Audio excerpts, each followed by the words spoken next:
పూరా లోకల్. ఇక్కడ ఈ ఏరియాలో జూబ్లీహిల్స్ లో బై ఎలక్షన్స్ రాబోతున్నాయి కాబట్టి పార్టీలు ఎలా ఉన్నాయి, ఇక్కడ ఎలా స్పందిస్తున్నాయి, వస్తున్నారు ఎవరైనా ఓట్లాడడానికి?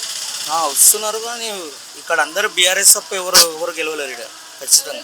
అవును, 3 సార్లు నుంచి బీఆర్ఎస్ వచ్చింది. మరి ఎలా జరిగింది పాలన, అంత ఎలా ఉంది? Very good. బాగుందా?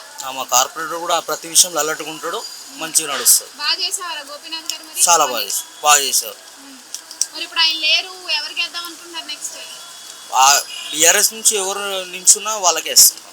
బీఆర్ఎస్ నుంచి ఎవరు చేసినా కానీ పని బాగా చేస్తారు అనుకున్నాను. ఖచ్చితంగా. వాళ్ళ సతీమణి సునీత గారిని నిలబెడదాం అనుకుంటారు, వాళ్ళ వైఫ్. అవును, ఆమె చేస్తుంది అనుకుంటున్నారా మరి? ఖచ్చితంగా చేస్తారు.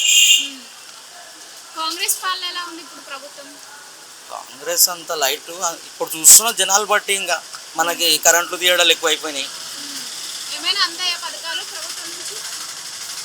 కష్టం, ఇక ప్రజలు చూస్తున్నారు కదా. ఇంకేం రాలేదు. మరి ఇక్కడ రేపు కాంగ్రెస్ బీఆర్ఎస్ కాకుండా వేరే పార్టీలు ఏమైనా వచ్చే అవకాశం ఉన్నాయి? బీజేపీ కానీ? లేదు, బీజేపీ అస్సలు. వస్తే కాంగ్రెస్ నుంచి నవీన్ యాదవ్ రావచ్చు, లేకపోతే కంపల్సరీ బీఆర్ఎస్ వస్తుంది. సో నవీన్ యాదవ్ నిలబెడితేనే కాంగ్రెస్ వస్తుందని అంటున్నారా? అవును. ఇంకొకటి ఏంటంటే ఇప్పుడు కవిత బీఆర్ఎస్ నుంచి బయటకు వచ్చేసింది కాబట్టి ఆమె కొత్త పార్టీ పెడితే ఆమె గెలిచే అవకాశం ఉంది? లేదు, ఖచ్చితంగా రాదు. ఇక్కడ రావాలంటే బీఆర్ఎస్ రావాలి, లేకపోతే నవీన్ యాదవ్ కాంగ్రెస్ నుంచి ఆయనే గెలవాలి కంపల్సరీ. వీళ్ళిద్దరు అవుటర్స్ అంతలేదు. బీజేపీకి కూడా మేబీ అస్సలు ఛాన్స్ లేదు. ఇప్పుడు తీన్మార్ మల్లన్ కూడా కొత్త పార్టీ పెట్టిండు. సో రేపు జూబ్లీహిల్స్ లో ఆయన కూడా పోటీ చేస్తానంటే, అంటే బీసీల కోసం పోరాడుతున్నాం, సామాన్య ప్రజల కోసం అని చెప్పేసి అంటుంది.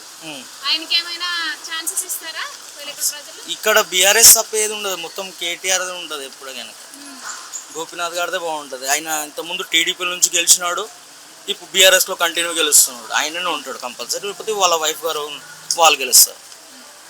మ్యాక్సిమం ఛాన్స్ ఎవరికైనా ఉందంటే నవీన్ యాదవ్కి. మంచిగా చేస్తారు వాళ్ళు కూడా.